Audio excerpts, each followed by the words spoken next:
والسلام على سيد المرسلين.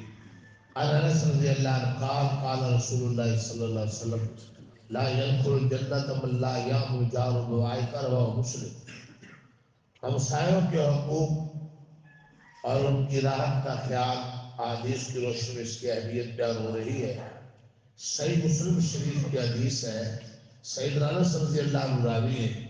رسول پاک صلی اللہ علیہ وسلم نے فرمایا وہ آدمی جنت میں داخل نہ ہو سکے گا جس کی شرارتوں اور اظہار رسانیوں سے اس کے پڑوسی معمول نہ ہو.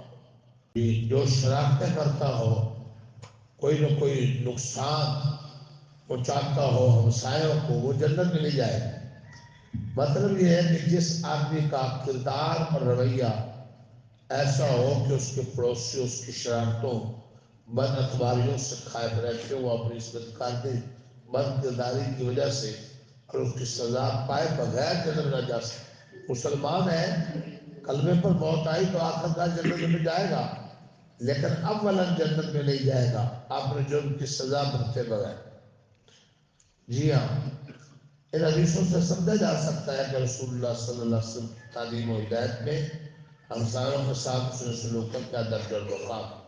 نبوت کی زبان میں کسی عمل کے سخت تاکید اور دین میں اس کی کیا ہی اہمیت بتانے کے لیے آخری تعبیر یہی ہوتی ہے اس میں کوتاہی کرنے والا مومن نہیں کیا یہ کہ وہ جنت میں نہ جا سکے گا. جن باتوں میں بھی آپ نے یہ فرمایا کہ ایسا گناہ کرنے والا مومن نہیں یا یہ کام کرنے والا جنت میں نہیں جائے گا، مقصد اس کی تاکید ہوتا ہے، اہمیت بتلانا اور اس کے خلاف کرنے سے نفرت دلانا. افسوس ہے کہ اس طرح کی حدیثیں ہمارے علمی درس حلقوں میں آپ کلامی باسوں اور علمی مشتاقیوں کا موضوع بن کر رہ گئی. شاہد و نادر اللہ کے وہ خوش نصیب بندے ہوں گے جو یہ حدیث پڑھ کر سن کر زندگی کے شعبے کو درست کرنے کی فکر میں لگ جائے.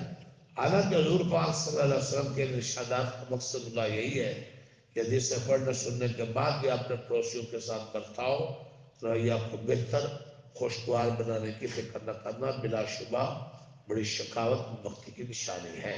اللہ سب نے عمل کرنے کی توفیق دے.